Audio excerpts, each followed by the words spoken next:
Imagine if you could just point to someone with a spotless, like gold-plated financial record and legally say to a bank, actually, just copy and paste their pristine record right onto my file. Right. It sounds totally made up. It really does. It sounds like a cheat code, like a glaring loophole that algorithms and, well, risk-averse bankers would have closed decades ago. Yeah, I mean, it genuinely feels like a glitch in the matrix of consumer finance. But the reality of how our credit scoring system functions means this shortcut is very much a built-in feature. Welcome to today's custom deep dive. We are so thrilled you're here joining us. We know you are looking to get smart on high leverage financial strategies without having to, wade through pages of impenetrable banking jargon. Which nobody wants to do. Exactly.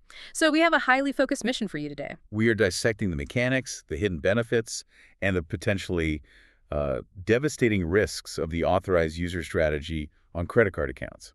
Right. And our foundational text for this exploration is a really comprehensive guide simply titled Managing Authorized Users on Credit Card Accounts. It's a great breakdown. It really is. We are going to explore how this setup functions as a legitimate fast track to building credit. Then we will expose the hidden liability traps that can just entirely derail your financial health if you aren't paying close attention. Because there are definitely traps. Oh, massive ones. And finally, we will walk through the exact step-by-step mechanics of cutting those financial ties when the relationship or maybe the financial stability of the other person starts to fracture. Okay, let's unpack this. Starting with the physical reality of how this strategy operates in the wild. Well, the most tangible place to begin is with the piece of plastic itself. When an individual is added to an account as an authorized user, often abbreviated as an AU, they physically receive a credit card in the mail. Wait, like a real physical card? Yep. And the crucial detail here is that the card has their own distinct name embossed or printed right on the front. To a cashier, a waiter, or an online checkout portal, it appears entirely indistinguishable from a standalone independent credit account. But looking at the numbers on that card reveals the underlying mechanism, though, right? Exactly. Because that card shares the exact same primary account number as the main cardholder's account. So the bank is essentially issuing a duplicate key to a single vault. That's a perfect way to put it. The authorized user can swipe the card to access the available credit, but the bank's billing system only recognizes one financial entity. So the monthly statement, the due date, the ultimate demand for payment, all of that goes directly to the primary cardholder's mailbox. Which naturally brings up the motivation behind the strategy. Why would a primary cardholder willingly hand a piece of plastic tied to their own debt to a third party? It sounds kind of crazy when you phrase it like that. Right. But the source guide points out two driving factors, which are convenience and credit building. The credit building aspect is incredibly powerful. Let's say you have a college student or a young adult just entering the workforce, or perhaps someone who has a severely rocky credit history and is attempting to rebuild their reputation. Right. Someone's starting from scratch or needing a lifeline? Exactly. By adding them as an authorized user, the primary cardholder's on-time payment history is routinely reported to the major credit bureaus under the authorized user's name. The credit bureaus essentially import the primary account's data into the authorized user's file. This creates a much thicker credit file for the authorized user. Making them significantly easier to score for future lending opportunities, right? Yeah, exactly. I was reading through our source material and trying to visualize the mechanics of this relationship, and the best analogy I could come up with is professional racing. Oh, like NASCAR? Yeah, or competitive cycling like the Tour de France. Right. When you are added as an authorized user, you are essentially drafting behind the primary cardholder. In a race, the lead car is doing all the strenuous work, right? Yeah, they're taking all the wind. Exactly. They are burning the fuel, fighting the wind resistance, pushing through the aerodynamic drag. In our financial scenario, the primary cardholder is that lead car. They are making the payments on time month after month, maintaining a long history of good behavior, keeping their balances low. And the authorized user just gets to pull up right behind them, slipping into that aerodynamic pocket. Yes. They get pulled forward at high speed, experiencing all the forward momentum of a great credit score without actually having to do the heavy engine work themselves. What's fascinating here is the sheer asymmetry of the benefits when you look at the setup outlined in our text. Yeah, the AU gets a pretty sweet deal. Totally. The authorized user is capturing almost all the upside of the arrangement. They receive the daily purchasing power, they harness the long-term momentum of building a robust credit profile. And if it's a fancy card, they get those perks too. Right, if the primary account happens to be a premium tier product, they often get to enjoy the peripheral benefits like high-end rewards, points, or airport lounge access. They harvest all of those advantages, yet they never once receive a statement in the mail demanding payment. And the source points out a detail that truly surprised me. I always assumed this mechanism was strictly designed for parents helping their children, or perhaps spouses managing household Well, expenses. people do assume that. But the text explicitly states that an authorized user does not have to be a relative. A cardholder can name literally anyone they trust to be an authorized user. Yeah, the banking systems do not require a genetic or legal link. A close friend, a neighbor, a trusted coworker. If the primary cardholder makes the request, the bank will just manufacture and mail the card. Sticking with our racing analogy for a moment, though, drafting is a phenomenal way to conserve energy and gain speed right up until the exact fraction of a second the lead car crashes. Ooh, yeah. That's the terrifying part. Because if you are drafting inches off their rear bumper, you don't have time to hit the brakes. You are going right into the concrete wall with them. That perfectly illustrates the profound risk embedded in this strategy. Just as the credit bureaus mirror the primary cardholder's good habits onto the authorized user's credit report, they replicate the bad habits with equal efficiency. So we are talking about negative data points hitting the credit bureaus. The source specifically names Equifax and TransUnion as the primary clearinghouses for this data. Yeah, they are watching everything. So if the primary driver starts swerving, say they miss a payment cycle or two, those delinquencies show up as massive negative marks on the authorized user's report. That is the immediate threat. Yeah. But the source material highlights a much more insidious, often silent killer for credit scores, which is the credit utilization ratio. Let's pause and unpack the underlying logic there, because that term gets thrown around constantly in personal finance circles. Why do the credit scoring algorithms weigh the utilization ratio so heavily? Well, credit utilization is simply the mathematical ratio between the amount of money currently owed and the total available credit limit. It is a direct measurement of how maxed out an account is. So it's basically a gauge of financial stress. Exactly. The reason this metric is so critical is that credit scoring algorithms view high utilization as a massive red flag for impending default. Yeah. The text notes that your credit utilization ratio is actually the second most important factor in determining your overall credit score. Wow, trailing only behind payment history, right? Yep, that's it. Let's walk through the math on that so you listening can see exactly how this trap springs. Let's say the primary cardholder has a $10,000 credit limit. For years, they've only spent a few $100s a month paying it off in full. Right, so their utilization is incredibly low, maybe 2 or 3%. But then a pipe bursts in their home and they suddenly run up a $9,000 balance to pay for emergency renovations. They are now sitting at 90% utilization. And to the algorithms at Equifax and TransUnion, a consumer utilizing 90% of their available limit suddenly looks, well, financially desperate. The data suggests they are relying on borrowed capital just to stay afloat. Right. And the score drops accordingly. And the authorized user gets heavily penalized for that spike, even if the authorized user never swiped their physical card a single time. That is so wild to me. I know, but their personal credit score tanks because the algorithm sees their file tied to that maxed out account. They absorb the penalty for the primary's debt. Which leads me to something I really need to clarify, because the potential for abuse seems staggering. Here's where it gets really interesting. Oh, I know where you're going with this. Are you telling me an authorized user could theoretically take that card, run up a massive bill on a luxury vacation, max out the limit, and legally just walk away, leaving the primary holding the bag? This source is incredibly clear on this liability rule. Yes, they absolutely can. Right. Yeah, if you were the authorized user, it might be in your best moral interest to work collaboratively with the cardholder and pay down the debt you generated. But you are under zero legal obligation to make a single payment. Because the contract isn't yours. Exactly. The debt was underwritten entirely under the primary cardholder's name, and the bank will only pursue the primary cardholder for the funds.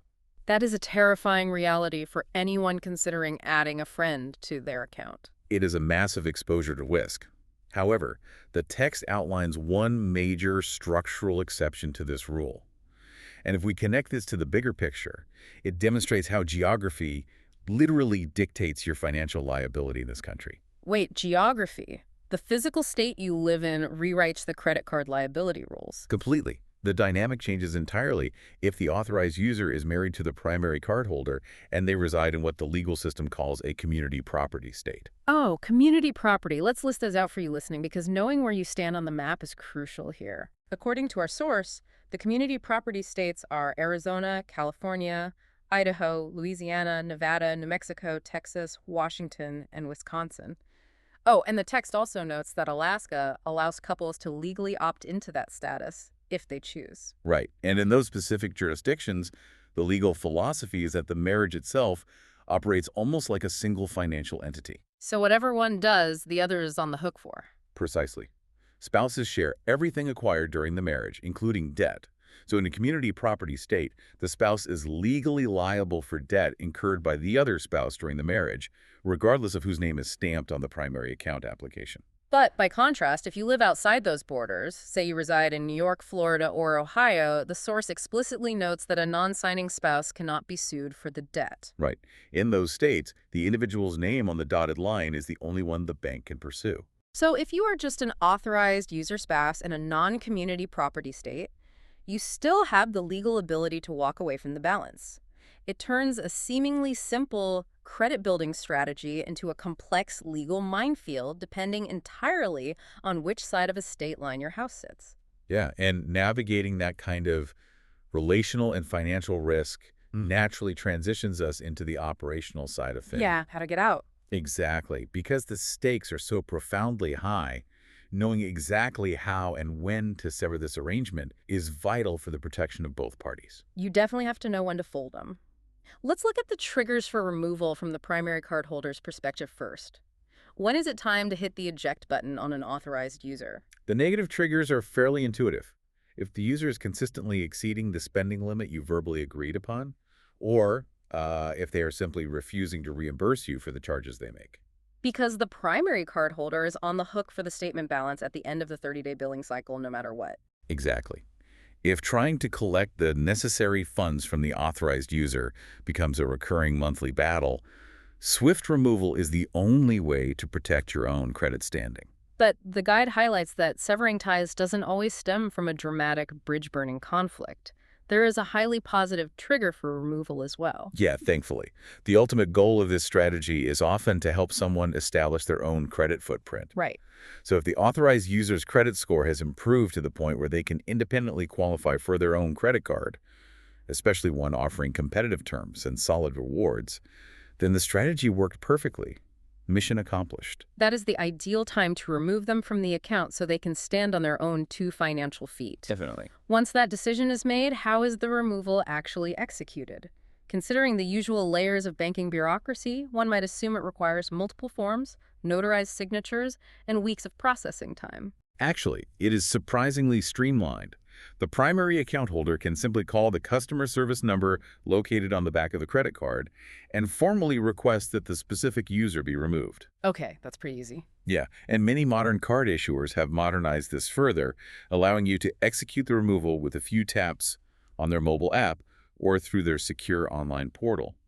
The revocation of access is supposed to take effect immediately. But our source provides a very specific manual backup strategy here, which I found fascinating because it speaks volumes about how often these massive legacy banking systems probably fail. Oh, you mean the recommendation to utilize certified mail? Yes.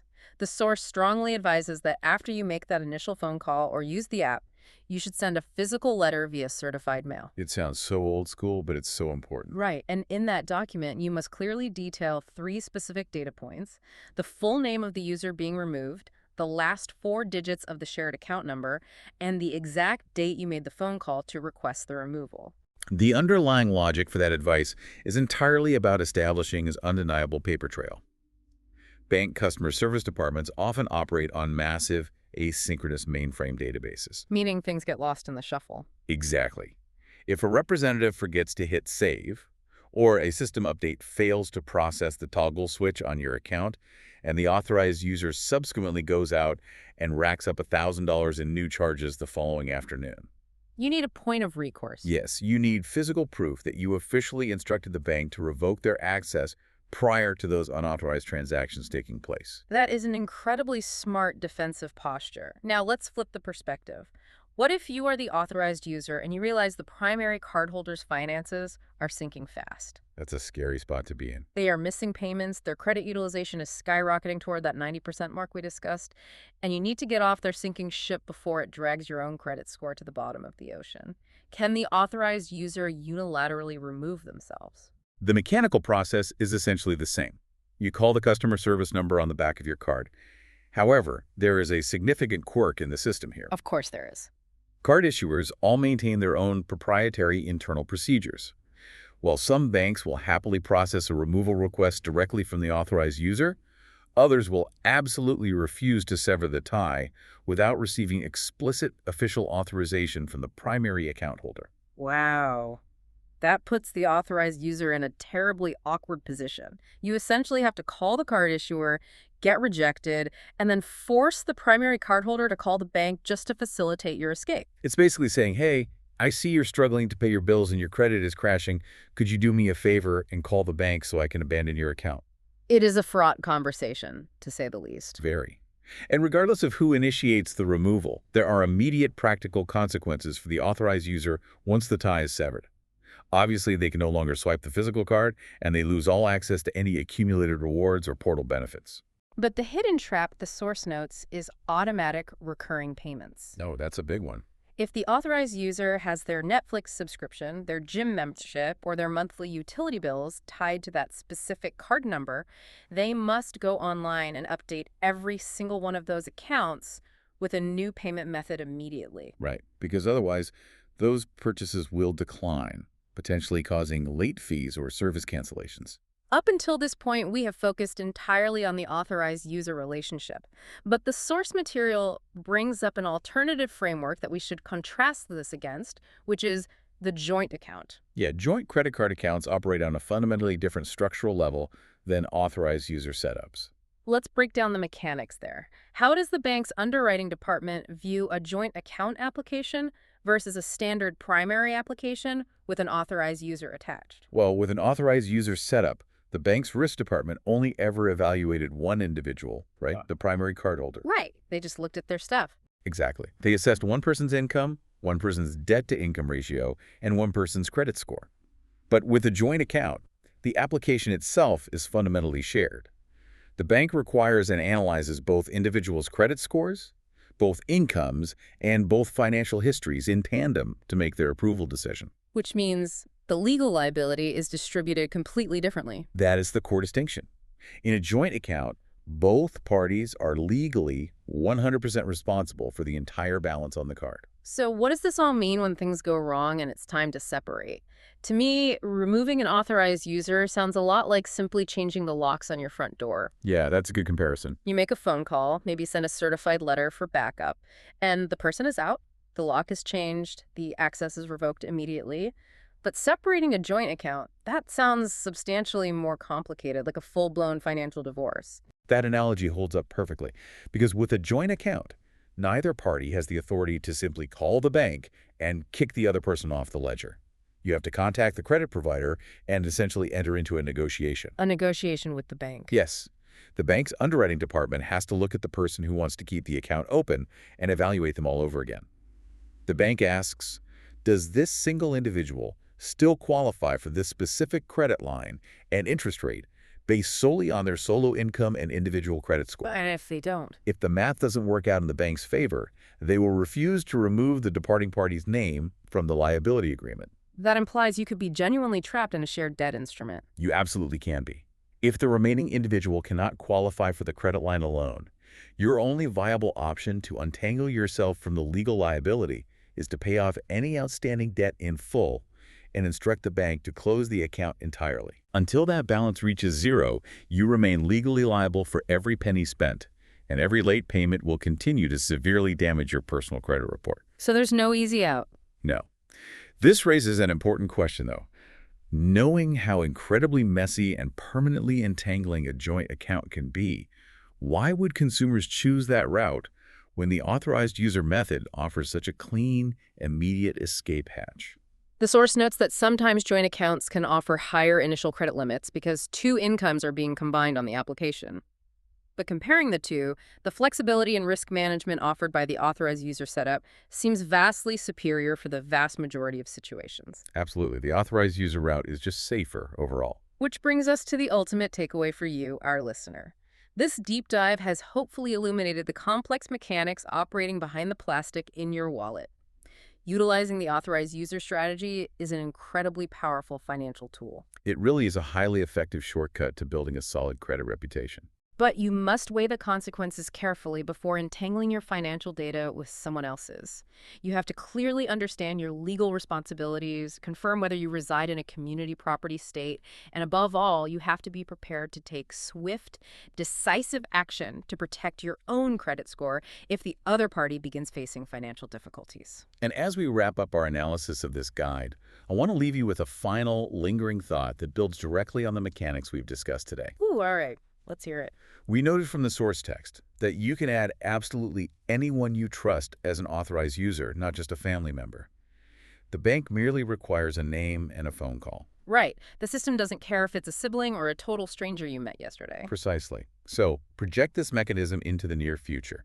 Imagine a scenario where individuals who have meticulously built perfect 800-plus credit scores decide to actively monetize them. Monetize their score. Wait, how? Imagine the rise of credit-boosting co-ops, where people essentially rent out the authorized user slots on their premium credit accounts to complete strangers who desperately need a temporary score boost to qualify for a mortgage or secure a better interest rate on a car loan. Oh, wow. Yeah. The primary cardholder never mails the physical card to the stranger, so there's zero actual spending risk, but they charge a hefty monthly subscription fee just to let that stranger draft in their financial slipstream. Renting out your financial reputation to the highest bidder. Exactly. But consider the macro implications. If consumers started monetizing their good financial habits on a mass scale, effectively selling the appearance of trustworthiness to anyone willing to pay the monthly fee. What would that do to the foundational concept of the entire credit scoring system? Right. If a high credit score no longer represents a person's actual history of repaying debt, but rather indicates who they paid to draft behind, does the predictive value of the whole system completely collapse? Because at its core, the entire banking system relies on the concept of trust. You can legally borrow someone else's reputation in an instant using this strategy, but if everyone is artificially inflating their scores by borrowing reputations, does the score even measure trustworthiness anymore? That is the big question. That is a fascinating paradox to seriously mull over the next time you swipe your card. Thank you so much for joining us on this custom deep dive. We hope you walk away feeling significantly more well-informed, and we'll catch you next time.